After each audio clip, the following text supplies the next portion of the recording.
From the very beginning, this isn't just another courtroom moment. It's a mother speaking from the deepest place of pain while seeking justice. You're about to hear Ruth Markel talk about the tragic loss of her son, Dan Markel, a well-known law professor.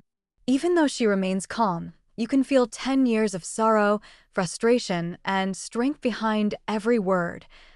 It's fine. Right there in front of the lectern.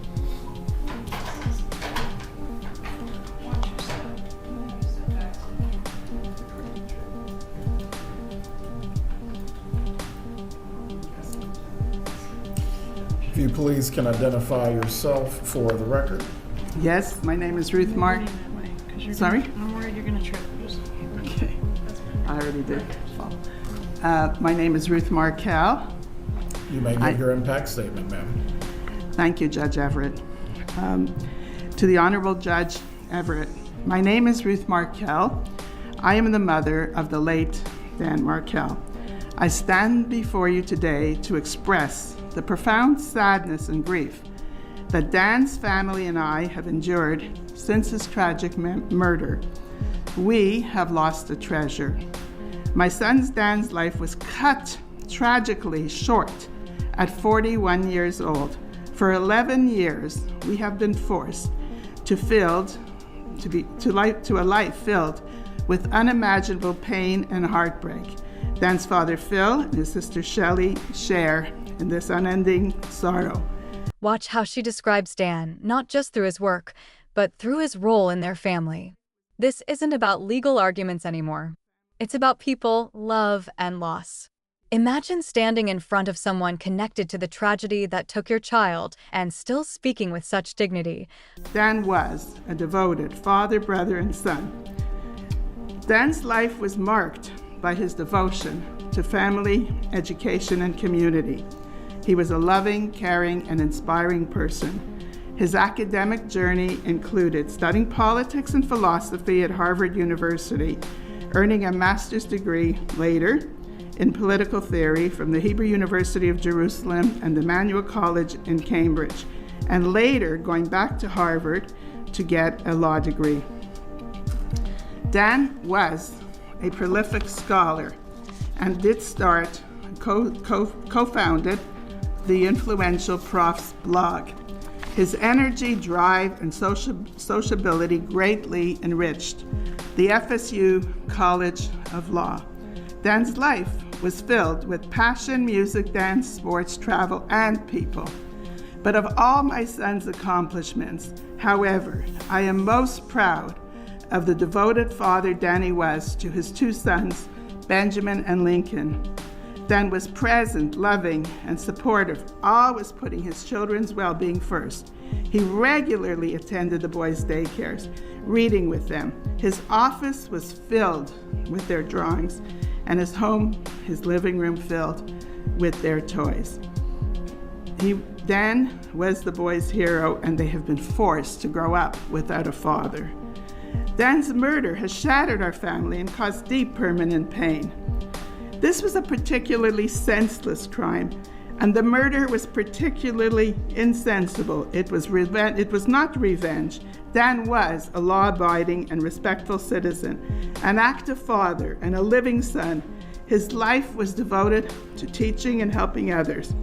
The pain and suffering of Dan's murder goes well beyond other families too. That is why I wrote the book, The Unveiling, a mother's reflection on murder, grief, and trial life. In my unrelenting grief, I turned to advocacy, to feel purpose, and to help others with these tragic losses. I have found her gratitude during such a painful moment is incredibly powerful. In a victim impact statement, appreciation like this carries true meaning. It shows that justice is not only about consequences, it's about recognition, healing, and community support. But soon after, Ruth begins naming those involved, and the entire room feels the shift. Meaning and comfort to connect with others who want to serve justice. To all the community of journalists, TV programs, podcasters, Tallahassee communities, and the allies who have put their hearts in keeping Danny's story alive we are full of thanks. To law enforcement and prosecutors, our gratitude is beyond for their dedicated, careful perseverance in seeking justice for Danny and our family. If Tallahassee is known for football, Tallahassee should be known for the prosecution and for law enforcement. They have done an outstanding job. These extraordinary efforts underscore the brutal truth of our family story. Danny's murder was orchestrated by his former mother-in-law, Donna Adelson, and other co-conspirators, and is a crime of cruelty. It is a murder of grief, a murder of selfishly prioritizing one's own desires over what is just or right. And at its core, this was a murder of convenience, so that one grandmother could live closer to her grandchildren.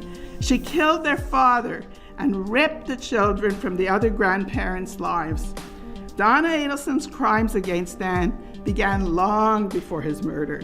She belittled Dan in front of his children. She spread lies about it and contributed to a brutal separation between Dan and Wendy. She rented the house, and Dan came home and he found that Wendy and the boys were gone with most of their belongings. He called this devastation Pearl Harbor. Donna's eagerness for Wendy to divorce Dan and to relocate to South Florida led her to increasingly devise desperate schemes. Despite these efforts, the court ruled that Wendy could not move the boys away from their loving father. Failing to achieve her goal through legal means, Donna finally resorted. This case centers on a planned act, not something done suddenly or without thought. In legal terms, that level of planning shows clear intent. And when family members are involved, it reaches the deepest level of emotional and moral impact. I understand a mother's call for the strongest possible justice. To orchestrating Dan's murder, she plotted, planned, and paid for his murder. Donna's crimes led to further devastation. Her middle son, Charlie, was convicted and sentenced to a life in prison for his role in facilitating Danny's murder for hire. Can you imagine a mother involving a son to complete a murder? Donna's eldest son, Rob, an honest and decent man, is estranged from the family, and her younger child, Wendy, has decided once again to relocate to another state. Her actions and those of her co-conspirators have caused children to lose their parents. Catherine McManus, Freda Garcia, and Charlie Adelson, also convicted, are all convicted for life and have lost access to their children. Prior to her arrest, Donna's recorded phone calls with Charlie reveal their lack of a moral compass or capacity for self-reflection. She blames external forces for her family's curse. They're outside of her, but she is the curse, and lashes out angrily at witnesses who took the brave step to testify. Her modus operandi has always been to run from Tallahassee and then to try to flee to Vietnam. For our family, there is no such prospect for escape. Danny's absence, and that leaves a hole at the center of our lives, no matter where we go. Yet Dan's murder was not enough for Donna. His death was not enough. Danny had to be fully erased from his beloved sons. The boy's last name was ever changed, an extraordinary decision to excise the Markel name from Phil's only grandsons who shared his last name. And after the first arrests were made, Donna didn't allow the Markel family to have access for over 6 years. It was only when there was a phenomenal Tallahassee advocacy group that passed the Markel Act. The passage of this bill was immediately followed by our first invitation to see the boys after the arrest. The door only cracked open. Despite these efforts, we remain excluded from the boys' lives. We were not at their bar mitzvahs or graduations. We have extremely highly choreographed visits and communications. We only wait for the day that Benjamin and Lincoln will visit their father and his grave in his father's history and his grave in Toronto. We want nothing more. The facts of Danny's murder, are difficult to swallow. The experiences Phil, Shelley, and I have been forced to suffer are profound as homicide survivors and victims of the criminal system.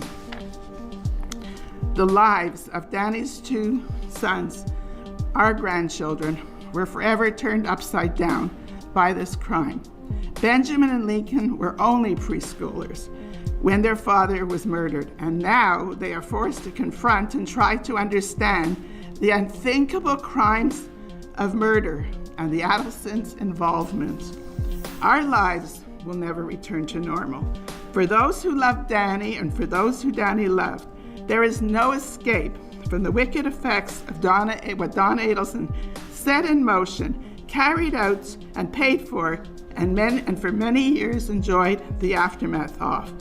Donna Adelson has caused immense devastation and an untimely, undeserved murder through her actions. While no trial or verdict can ever heal the profound wounds caused by Dan's murder, justice must be served. In this moment, the courtroom becomes more than a place of rules. It becomes a place where truth, legacy, and a parent's voice finally take center stage. Ruth isn't only speaking for her son, she's speaking for every victim who never had the chance to speak for themselves. Respectfully ask the court to impose the maximum sentence on Donna Adelson. Her lack of cooperation and remorse throughout the case demands justice, the justice that Dan's life and memory fully deserve. We are immensely grateful to the court for its careful and compassionate deliberation. Respectively, Ruth Markel. Thank you, Ms. Markel. Are there any other victim